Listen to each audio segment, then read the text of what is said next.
हिंदी प्रतियोगिता के YouTube channel में आपका स्वागत है। आज हम आपके लिए लेकर आए हैं केमिस्ट्री के टॉप 50 मोस्ट इम्पॉर्टेंट क्वेश्चंस जो आपके आने वाले सभी एग्जाम्स के लिए बहुत इंपॉर्टेंट है। इससे पहले अगर आपने चैनल को सब्सक्राइब नहीं किया है तो चैनल को सब्सक्राइब कर लें और नीचे दिए हुए बेल आइकन को प्रेस करें ताकि आपको आने वाली वीडियो की नोटिफिकेशन मिलती रहे। तो शुरू करते हैं। पहला प्रश्न है, पदार्थ के परमाणुवाद एटमिज्म एटॉमिक थ्योरी के प्रणेता कौन थे? तो पदार्थ के परमाणुवाद के प्रणेता थे डाल्टन। ऑप्शन नंबर डी इसका सही आंसर है, डाल्टन। अगला प्रश्न है, किसी पदार्थ का वह सूक्ष्मतम कण जिसका विभाजन नहीं हो सकता है तो वह क्या कहलाता है? तो किसी पदार्थ का सूक्ष्मतम कण जिसका विभाजन नहीं हो सकता है तो वो कहलाता है परमाणु, एटम। ऑप्शन नंबर सी इसका सही आंसर है। अगला प्रश्न है, कौन सा युग्म सुमेलित नहीं है? तो इन सभी में जो आविष्कार और आविष्कारक दिए गए हैं जो युग्म सुमेलित नहीं है वो है ऑप्शन नंबर डी, प्रोटॉन जो है युकावा जो है प्रोटॉन के आविष्कारक नहीं है। तो ऑप्शन नंबर डी इसका सही आंसर है। अगला प्रश्न है, परमाणु के नाभिक एटॉमिक न्यूक्लियस में होता है तो परमाणु के नाभिक में जो है वो प्रोटॉन और न्यूट्रॉन होता है। ऑप्शन नंबर ए इसका सही आंसर है। अगला प्रश्न है, रेडियो सक्रियता का पता सर्वप्रथम किसने लगाया था? तो रेडियो सक्रियता का पता जो है वो लगाया था हेनरी बेकरूल ने। ऑप्शन नंबर डी इसका सही आंसर है। अगला प्रश्न है, कपूर को किस विधि से शुद्ध किया जाता है? तो कपूर को जो है वो उदरपातन सब्लिमेशन के द्वारा जो है शुद्ध किया जाता है। तो ऑप्शन नंबर ए इसका सही आंसर है। अगला प्रश्न है, परमाणु के नाभिक में उपस्थित प्रोटॉनों की संख्या को कहा जाता है? तो परमाणु के नाभिक में जो प्रोटॉनों की संख्या होती है उसे कहा जाता है परमाणु क्रमांक। ऑप्शन नंबर सी इसका सही आंसर है। अगला प्रश्न है, सामान्य ताप एवं दाब पर विभिन्न गैसों के 1 ग्राम अणु का आयतन होता है।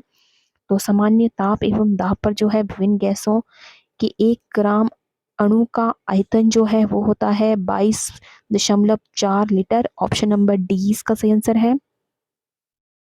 अगला प्रश्न है, 1 मोल के कुल परमाणुओं की संख्या कितनी होती है? तो 1 मोल के कुल परमाणुओं की संख्या होती है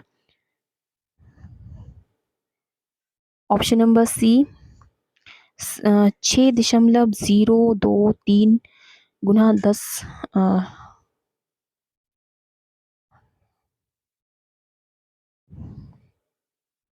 अगला प्रश्न है, रेडियम की खोज किसने किया था? तो रेडियम की खोज जो है वो की थी option number D, Robert Pierre और मैडम क्यूरी ने। ऑप्शन नंबर डी इसका सही आंसर है। ये दोनों ही जो है इसके खोजकर्ता हैं। अगला प्रश्न है, निम्न में से सर्वात्रिक सार्वत्रिक लियायक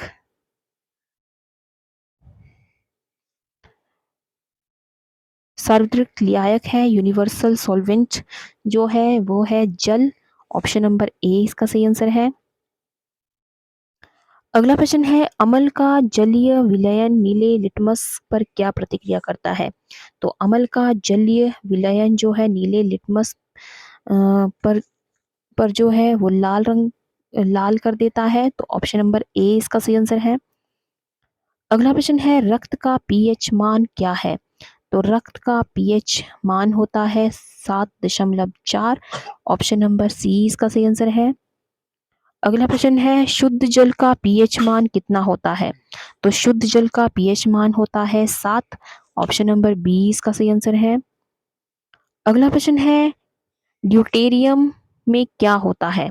तो ड्यूटेरियम में एक न्यूट्रॉन और प्रोटॉन होता है। ऑप्शन नंबर ए इसका सही आंसर है। अगला प्रश्न है, सबसे हल्का तत्व कौन सा है? तो सबसे हल्का तत्व होता है हाइड्रोजन। ऑप्शन नंबर सी इसका सही आंसर है। ऑक्सीजन में होता है तो ऑक्सीजन में जो है वो इलेक्ट्रॉन मुक्त किए जाते हैं। तो ऑप्शन नंबर बी इसका सही आंसर। अगला प्रश्न है, वायु क्या है? तो वायु जो है वो एक मिश्रण है। ऑप्शन नंबर ए इसका सही आंसर है। अगला प्रश्न है, आधुनिक आवर्त नियम का प्रतिपादन किसने किया था? तो आधुनिक आवर्त नियम का प्रतिपादन किया था मेंडलीफ ने। ऑप्शन नंबर बी इसका सही आंसर है। अगला प्रश्न है, सबसे अधिक विद्युत ऋणात्मक तत्व कौन सा है? तो सबसे अधिक विद्युत ऋणात्मक तत्व जो है वो है फ्लोरीन। ऑप्शन नंबर ए इसका सही आंसर है, फ्लोरीन। अगला प्रश्न है, आधुनिक आवर्त सारणी के तत्वों के वर्गीकरण का आधार क्या है? तो आधुनिक आवर्त सारणी में तत्वों के वर्गीकरण का आधार है परमाणु क्रमांक। ऑप्शन नंबर बी इसका सही आंसर है। अगला प्रश्न है, मेंडलीफ के अनुसार तत्वों के गुण किसके आवर्ती फलन होते हैं? तो मेंडलीफ के अनुसार तत्वों के गुण जो है वो परमाणु भार के आवर्ती फलन होते हैं। ऑप्शन नंबर ए इसका सही आंसर है।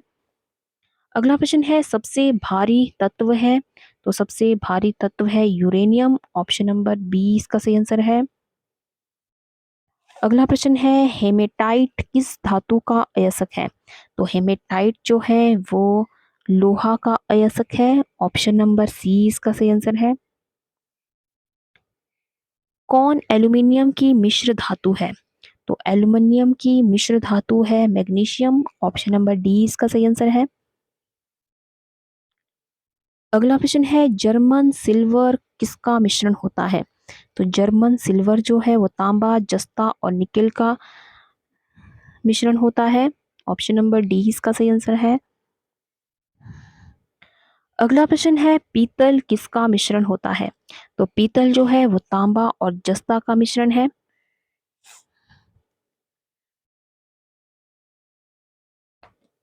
एल्यूमिनियम किस अयस्क से निष्कर्षण किया जाता है?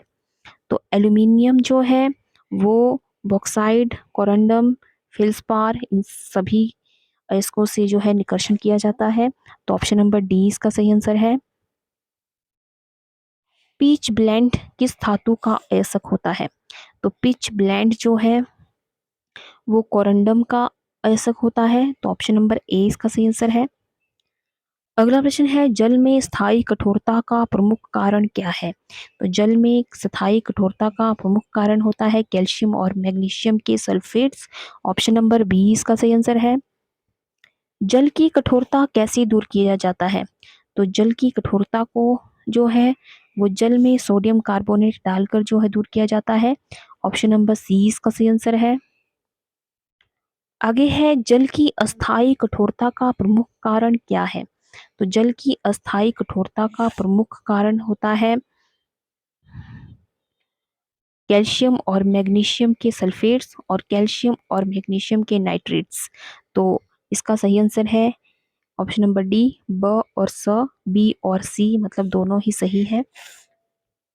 अगला प्रश्न है, साधारण कांच किसका मिश्रण होता है? तो साधारण कांच जो है वो सिलिका, सोडियम सिलिकेट और कैल्शियम सिलिकेट इन तीनों का ही मिश्रण होता है। तो ऑप्शन नंबर डी इसका सही आंसर है। अगला प्रश्न है, वायु की टायर ट्यूबों में कौन सी गैस भरी जाती है? तो वायुयान की टायर ट्यूबों में जो है वो नियॉन गैस भरी जाती है। ऑप्शन नंबर सी इसका सही आंसर है। अगला प्रश्न है, गुब्बारे में कौन सी गैस भरी जाती है? तो गुब्बारे में जो है वो हीलियम गैस भरी जाती है। ऑप्शन नंबर सी इसका सही आंसर है। अगला प्रश्न है, फोटोग्राफी में प्रयुक्त हाइपोविलेन का रासायनिक नाम क्या है? तो फोटोग्राफी में प्रयुक्त हाइपोविलेन का रासायनिक नाम है sodium thiosulphate. Option number B इसका सही आंसर है। हंसाने वाली गैस कौन सी है? तो हंसाने वाली गैस होती है nitrous oxide. Option number A इसका सही आंसर है। किसमें किसमें कार्बन की प्रतिशतता अधिक होती है? तो कार्बन की प्रतिशतता जो है वो ढलवा लोहे में अधिक पाई जाती है। तो ऑप्शन नंबर ए इसका सही आंसर है। सबसे कठोर तत्व होता है? तो सबसे कठोर तत्व जो है वो हीरा होता है। ऑप्शन नंबर सी इसका सही आंसर है।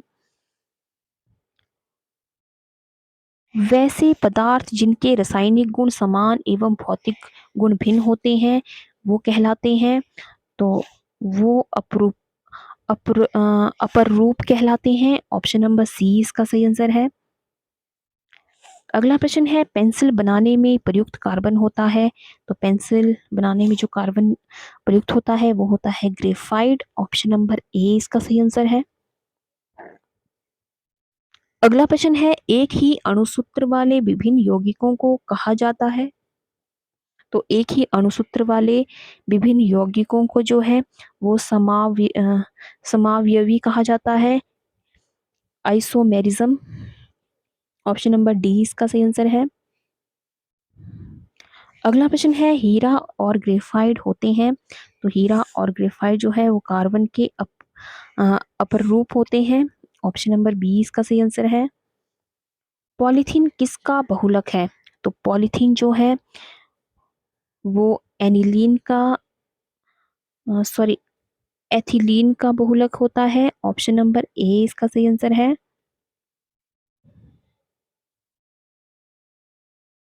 अगला प्रश्न है, प्राकृतिक रबड़ किसका बहुलक होता है। तो प्राकृतिक रबड़ जो है वो आइसोप्रीन का बहुलक होता है। ऑप्शन नंबर बी इसका सही आंसर है। सबसे उत्तम कोटि का कोयला कौन सा होता है। तो सबसे उत्तम कोटि का कोयला होता है एंथ्रासाइट। ऑप्शन नंबर सी इसका सही आंसर है।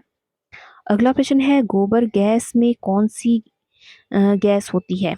तो गोबर गैस में जो है वो मीथेन गैस होती है। ऑप्शन नंबर डी इसका सही आंसर है। द्रवित पेट्रोलियम गैस किसका मिश्रण होता है। तो द्रवित पेट्रोलियम गैस जो है वो एथेन, ब्यूटेन और प्रोपेन का मिश्रण होता है। ऑप्शन नंबर ए इसका सही आंसर है।